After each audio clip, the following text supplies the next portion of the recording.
Doutor, geralmente o médico é muito cético, né? Para questões relacionadas à espiritualidade, tem muito médico que, inclusive, é até meio que contra, assim, né? Como é que foi que você se envolveu nisso, sendo psiquiatra, e começou a ter essa abertura para esse outro tipo de medicina, assim?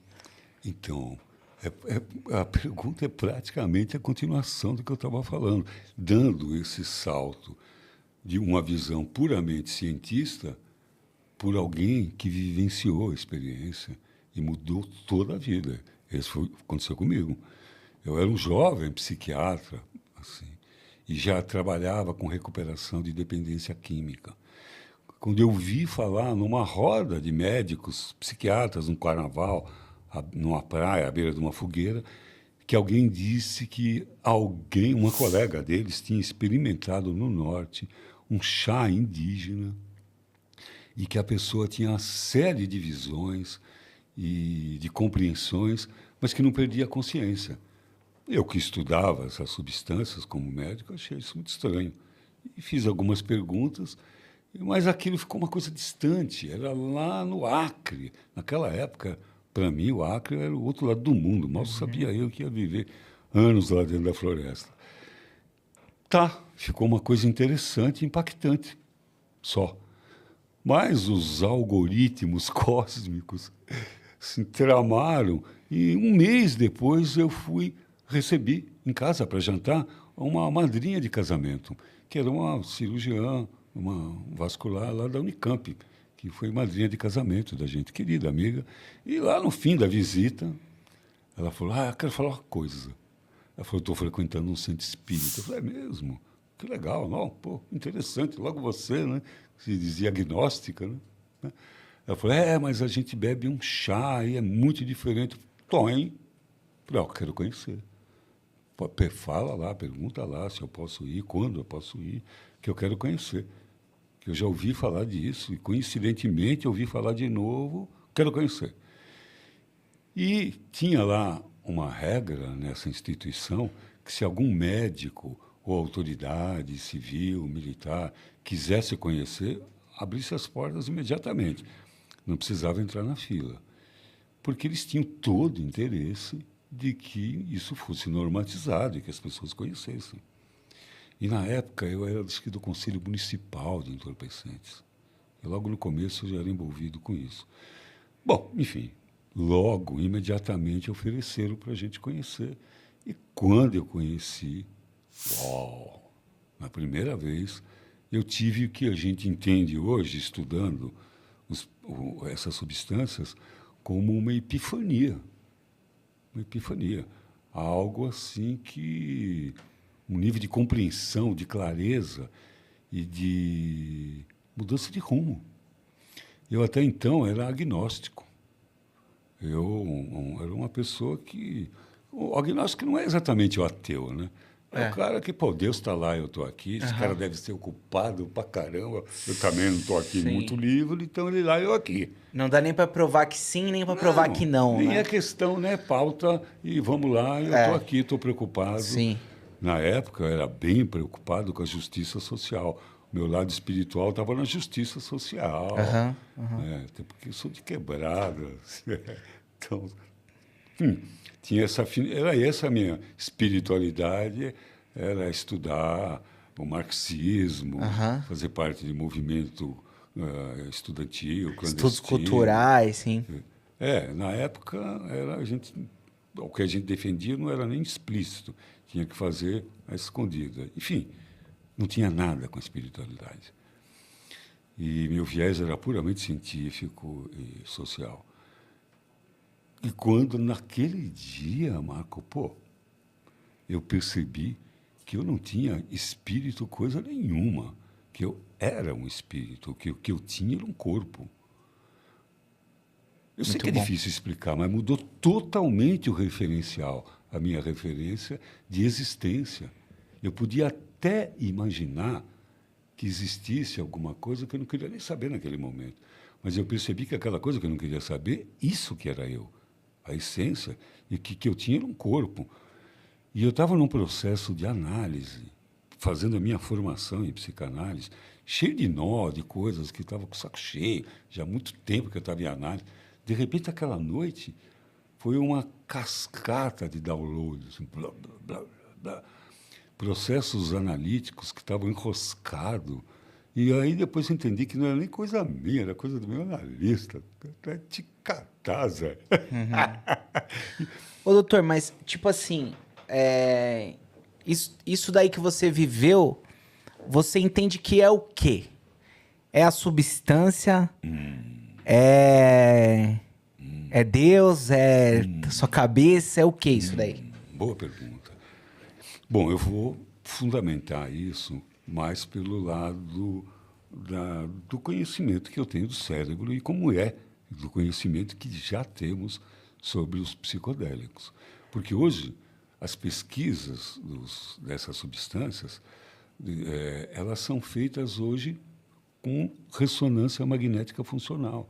O cara experimenta a substância, põe aquilo numa... e a gente vê. E a primeira vez que se viu isso foi uma festa. Fiquei imaginando a surpresa que o cientista teve, porque ele viu o cérebro acender de formas que normalmente não... comunicações de parte, falando partes do cérebro, que normalmente não acontece. Então, em palavras assim, compreensíveis, o que acontece? Nós temos uma estrutura neurológica que é chamada rede neural padrão. E o que faz essa rede neural padrão?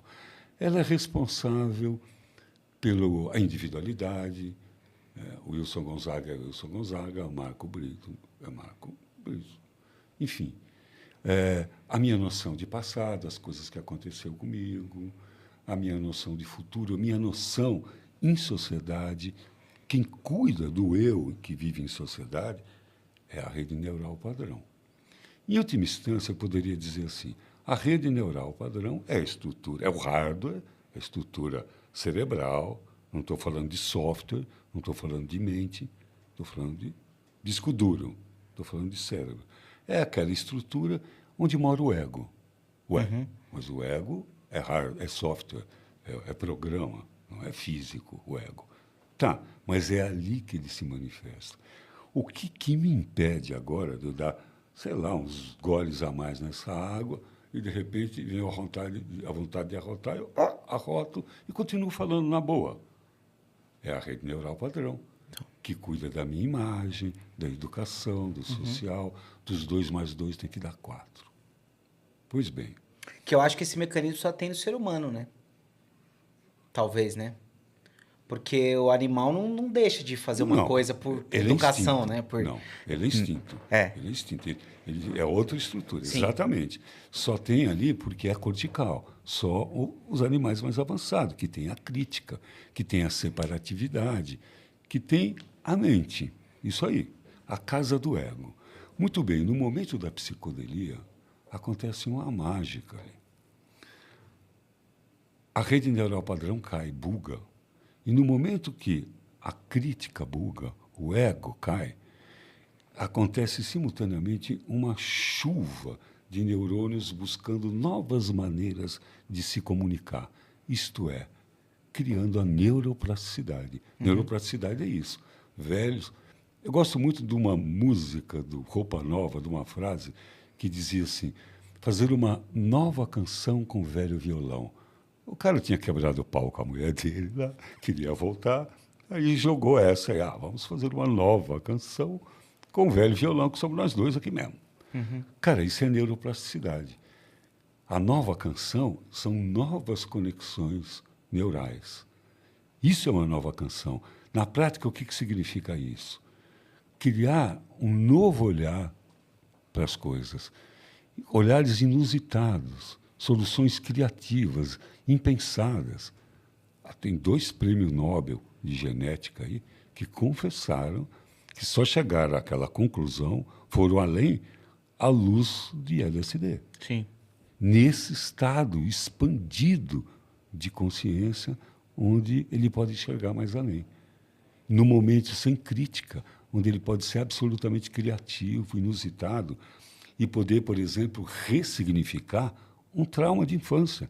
Visita aquilo, enxerga aquilo de outra maneira, sem crítica, num nível de amorosidade incrível, por conta da alto nível de serotonina que ele está vivenciando aquela experiência. Uhum. Então, pronto, eu expliquei a epifania através da química. Porém, ponto, parágrafo na outra linha, 2 dedos da margem. Nesse momento, a gente pode entrar numa outra dimensão, onde existe um outro tipo de realidade. Pensa comigo, Marcon. Vamos pegar o planeta Terra, um planetinha novo no cosmos, novo, um planetinha pequeno dentro de um sistema solar pequeno. Sol é uma estrela de 5ª grandeza, dentro de uma galáxia chamada Via Láctea, no meio de um universo, porque hoje a ciência sabe de multiversos. Então, olha a lei do todo e a lei do planeta Terra. E a lei do planeta Terra também nem é a lei do planeta Terra. O que a gente chama de lei é uma convenção que nós, uma única espécie que habita nesse planeta, resolveu que manda nessa porra desse planeta. Sim. E que criou uma realidade, normas e regras, comparada com o cosmos. Quando a gente tem essa oportunidade de fazer essa ponte, de vivenciar isso, você começa a enxergar que essa lei é uma lei humana e que tem outras leis que regem, inclusive o próprio corpo. Mas isso, aí, por isso, quando falo em legalização dessas substâncias, eu procuro usar normatização, porque ela tem que se encaixar nas normas da Anvisa, do CRM, sei lá eu de quanto, normas humanas. Uhum. Porque leis, de que leis que nós estamos falando? Agora, eu estou falando como doutor nesse momento? Não. A pergunta que você fez é isso. Quem me dá esta autoridade não é o médico, é o psiconauta. É o ser humano que experimenta isso. Sim.